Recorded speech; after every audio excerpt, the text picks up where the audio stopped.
Wooden table versus shotgun. Coughing baby versus hydrogen bomb.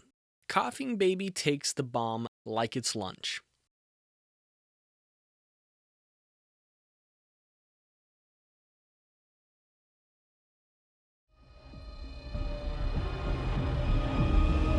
Before we start, here's how I, the FlawFather, rate things. Everything gets judged on these 5 elements, and at the end, I'll pass judgment on the film. Major flaws are flaws that heavily push against the main plot. Minor flaws are flaws that lightly push against the main plot. Overlookable flaws are flaws that can easily be overlooked, yet still observed from the audience. Some easily seen, some easily missed. Quibbles are like minor flaws. They're minor nitpicks that the viewers may notice and that I, the FlawFather, choose to highlight, whether or not it disrupts the main plot. A forgivable element is something in the film that forgives flaws against the main plot, usually opinion-based and when something impressive happens. Enjoy the video. They were both in a downpour of rain, but they just dried off with a shake, huh? So here, Maria runs after she sees her father enter the store. He seemed pretty determined to find them, so I'd imagine he'd do a quick scan when he walked in since he knew they were in here. And I feel like he would have seen Maria running with this line of sight, but it's whatever. So 2 girls come in here. Where the f*** are they? Dang, gas station employee, just gonna give him up like that? I mean, it's not really your concern, so I get it. But what if he was some psycho killer or something like that? Either way, on with the plot. It's not a big deal, but not a single one of them had wet, squeaky shoes from the rain outside. What you gonna do, shoot your own father? You'll never touch her again! What's this guy even doing? He could have easily come up from behind and disarmed her. It's raining and it'd be hard to hear him. I feel like that's what a friend would do if your life was in danger. He looks like the kind of guy that would do that. And by her response, there's no reason homeboy here wouldn't think that she'd shoot him. However, the father did rush her, so that's kinda on him. Why do I have a sudden urge to play Batman Arkham City? If I had a waiting room, this would be it. Do you have any ID? Our residents require absolute privacy. Wouldn't you think that this organization, which has the highest standard of privacy for its residents, would do some research into the person that they want for their maid/sacrifice? I get that this needs to happen for the plot to continue, but what if the maid is someone of importance and then goes missing? I mean, if the real Isabel, not Asia, told her family that she took a job at this building and then never contacted anyone ever again, someone's bound to come knocking eventually, right? Dr. Phil? It's kind of lucky she didn't see her sister with how many maids she passes by, but it's definitely not impossible. Come on, Asia, you missed this? What a waste. The only reason why this chair is there was just so that she could stand on it. Also, where did the table go? I guess they just removed it for a clearer scene. Okay, I don't know about you, Asia, but if I saw someone in the vents watching me and whatever that creepy cult hallway bit was, I'd be awake for whatever is to come. Also, this begs another question. Why didn't you at least sleep with your shotgun beside you, especially after seeing all that?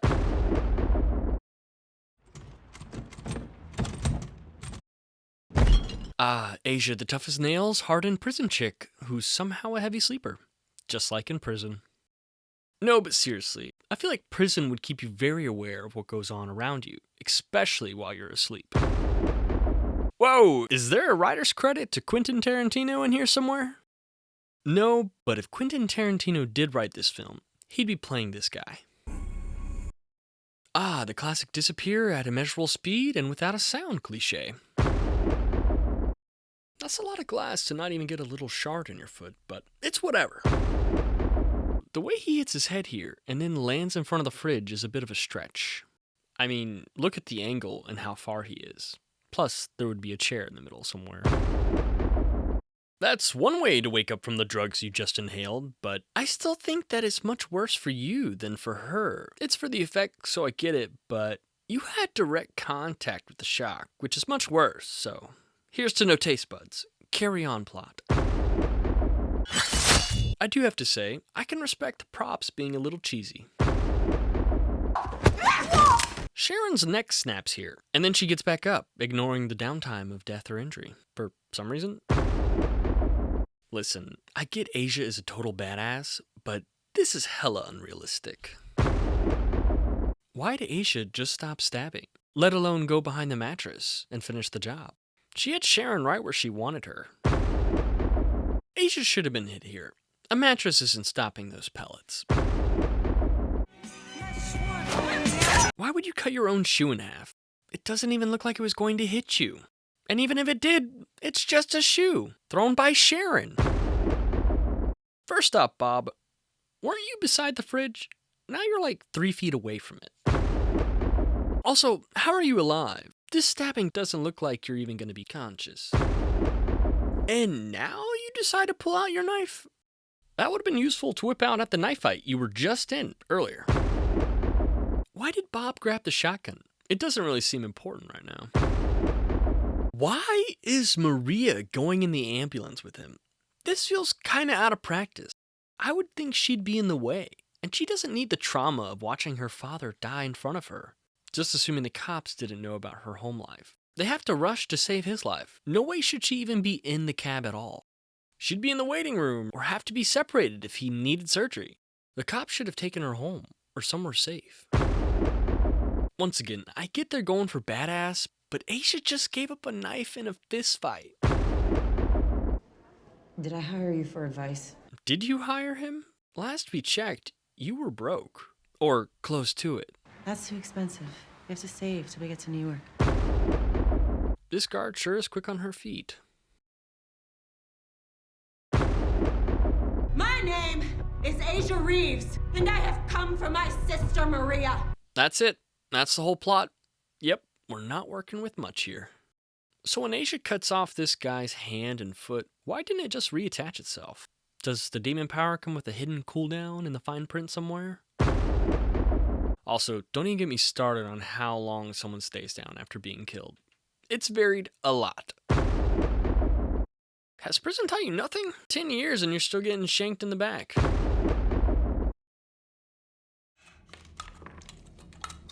Wait, why are there 2 empty shells in the shotgun?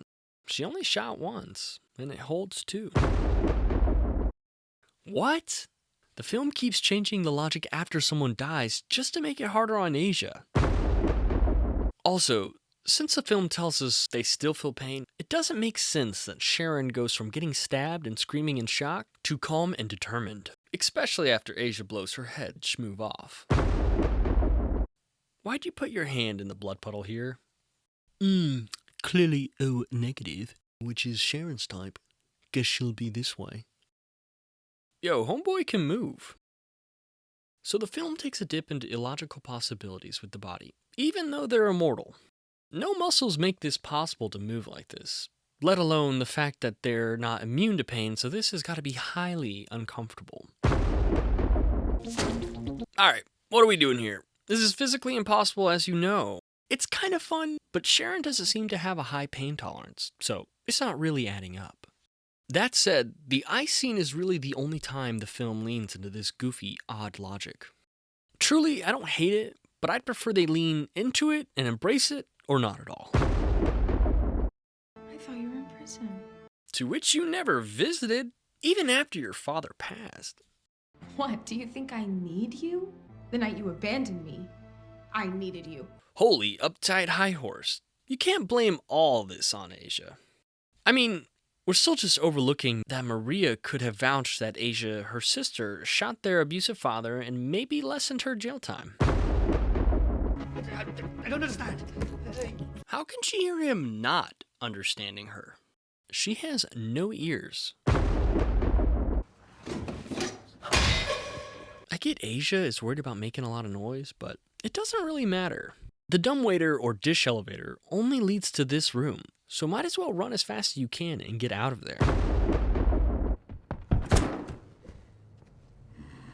Ah, another disappear at a measurable speed and without a sound cliche. Also, Bob here makes incredible time. You gotta think, he has to walk the entire hall, take the elevator or stairs, and walk the entire hall again.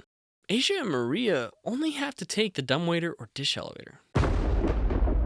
Nah, no way she hides behind all of these pots quietly in that amount of time. Dang, check out more of that plot armor. What are they hitting her with, pool noodles? Also, why doesn't someone just grab her here? That's all they gotta do. And they could dogpile her. No need to play with our food. I do have to give credit to the film. Some of the foreshadowing is well placed. Not all, though. Not a single one of the cult members blocked or dodged this attack. Ooh, that's a big no from me. I do not judge power scaling flaws lightly. She tosses this table with one swing from her axe. I'd just like to reintroduce the plot armor saving the day again. Wooden table versus shotgun. Coughing baby versus hydrogen bomb. Coughing baby takes the bomb like it's lunch. Okay, but on a real note, she should have been hit by the pellets going through the table. The film really likes the idea of something like a napkin is blocking the shot. It doesn't hit. The mattress earlier was probably worse, but this is like the third time, and that's 3 times too many. Also, this shotgun has 2 shots. He could have let off another round after the table fell away. Here we see Asia perfectly cut a man in half with just an axe swing. With this kind of strength, it's a wonder how she didn't break the table in half with the same kind of axe swing just a second ago. This was just to fuel the gore lovers, but I'm gonna flaw it. Thank the FlawFather that the sprinklers waited until after the action was done before turning on. Almost ruined the scene. Flat on his back with her foot on his chest to sitting up and going flying. Also, why did Maria shoot him? He wasn't a threat. I guess for a dramatic opening.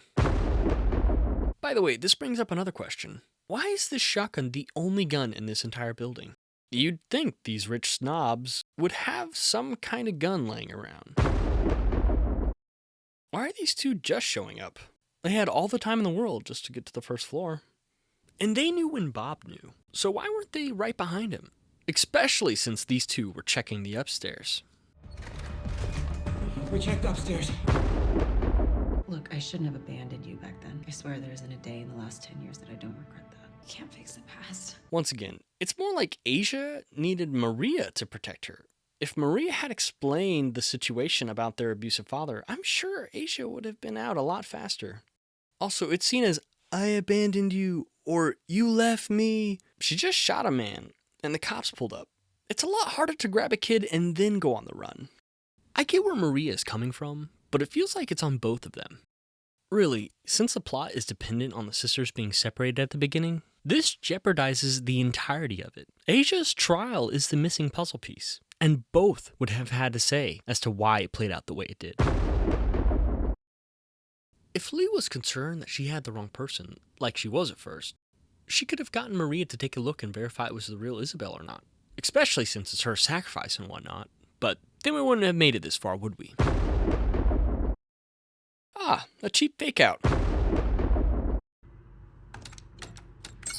Come on, that's too easy to guess. The unclean spirit entered the swine. Okay, I admit this is a little clever. Think he says it every time, though? Get the skin! Alright, I want a nice clean fight. Everyone attack her one by one, so it's well balanced. How does Asia have time to do this? I guess it's because Lily didn't jump into action. She just stands there as Asia tosses Sharon's head in the trash. More power scaling. Asia flings Lily across the room in the air with just a pig's head. Dude is screaming like he's in hell burning or something. So, you need to go to the hospital, or are we just gonna skip me asking since the audience knows you're good? With the logic that Maria was already dead, does that mean that you can bring back a dead person with a sacrifice? Also, this means that Maria was her own sacrifice. Tell me how that works. Giving your own life and then gaining your own immortality? I'd imagine a demon doesn't offer such a great deal. We all want a happy ending, but this isn't adding up. Wait, why does this just explode? Just because you can, film? Not without a flaw, you don't. I, the FlawFather, pass judgment on, they will kill you. To be fleceptible. What film would you like I, the FlawFather, to pass judgment on next?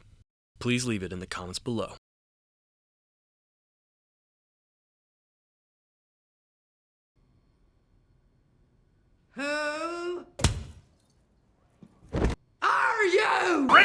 is! The shit you're in is deeper than you can imagine. All the windows are shatterproof. You've seen the locks on the front door.